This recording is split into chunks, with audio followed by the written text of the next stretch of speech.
Hello, and welcome to this edition of Rob's Rundown. I'm Rob Porcaro, Chief Operating Officer, and I'm here to talk to you today about Early Steps. What is it? What does the program do? And what does it mean to Easterseals Florida? I'm here to answer those questions and more in this special crossover edition of Program Pulse and Rob's Rundown. Thanks to the Individuals with Disabilities Education Act, IDEA, all states have an early intervention program, also known as Part C. It's established to focus on children ages birth to 3. The name of the program is different in each state. Florida's early intervention program is called Early Steps. There are 15 local Early Steps programs in Florida, and Easterseals Florida is home to 4 of them.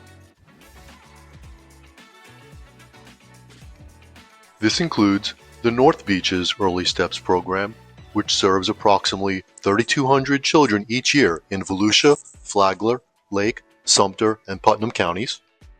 The Southernmost Coast program, which serves approximately 3,500 children each year in South Dade and Monroe counties. And the Treasure Coast program, which serves approximately 5,600 children each year in Palm Beach, Martin, St. Lucie, Indian River, and Okeechobee counties. And you may recall that we recently have a new addition added to our family, the Space Coast Early Steps program, which we brought into the Easterseals Florida family on May 1st. The Space Coast program serves approximately 2,100 children each year and is located in Brevard County. So what is Early Steps? Well, the purpose of the program is to identify children that have a developmental delay and provide services to them so they can meet their milestones. Funding is received from federal and state dollars.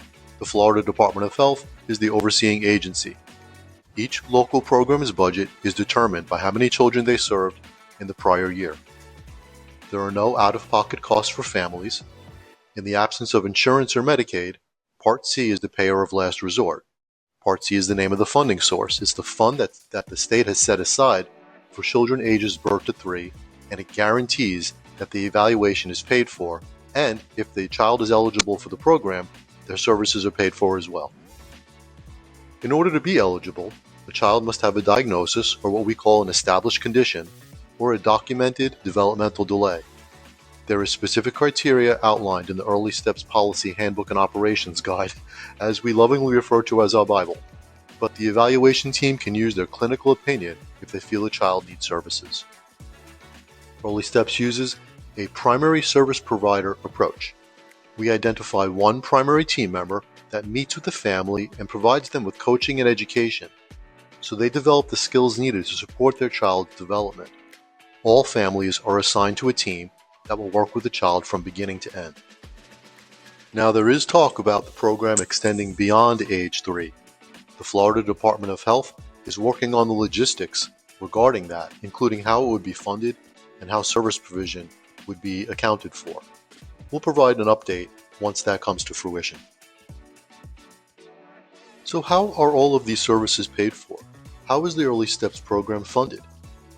If you look at the slide, you'll see all of the different funding levels for the programs. This, in addition to third-party revenue, that's the amount that we're able to bill for services to Medicaid, private insurance, and other funding sources.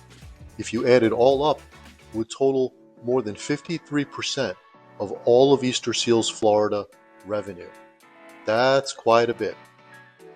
In addition, the Early Steps programs absorb approximately $2.5 million worth of administrative overhead for Easterseals Florida. As you can see, not only is this an extremely mission-rich program, but it's also very, very important to the overall financial health of the organization. Easterseals is very fortunate to have an incredibly talented team of individuals heading up our Early Steps programs. This includes Marissa Barrera, Senior Vice President of Early Intervention, Treasure Coast Early Steps Program Director, Stephanie Ellis, Senior Vice President of Early Intervention, North Beaches Early Steps Program Director, Olabisi Barua Castro, Vice President of Programs, Southernmost Coast Early Steps Program Director, and the newest addition to our team, Shelley Buckley, Vice President of Programs, Space Coast Early Steps Program Director. It has been my absolute pleasure and honor to work with these talented individuals. I've personally been involved with Early Steps for more than 20 years. Well, I hope that this edition has given you a better understanding of Early Steps, what it does, and why it's important to Easterseals Florida. If at any time you have questions or want more information, feel free to reach out to me, or Marissa, or Stephanie, or BC, or Shelly, and we'll be happy to help you.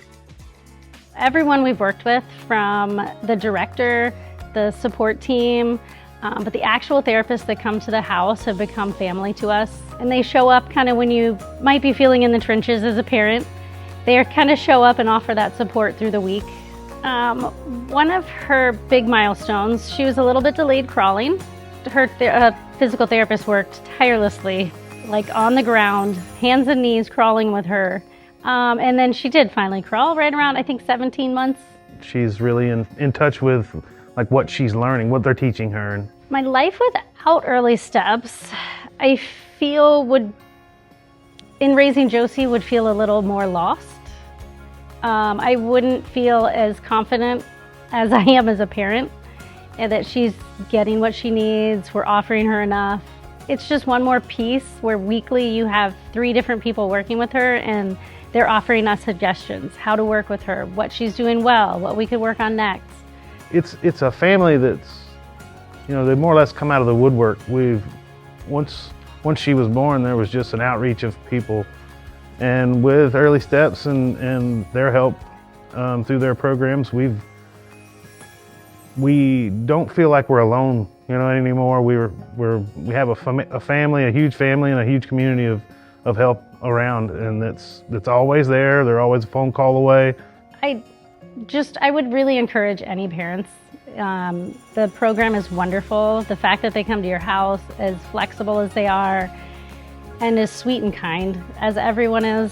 I don't know how you select your staff, but everyone has been the most supportive, kind, caring, loving. Like I said, they become like family to you. So I would just encourage families to utilize the resources that are available in your area and not be afraid. That's it for today. This is Rob Porcaro, signing off.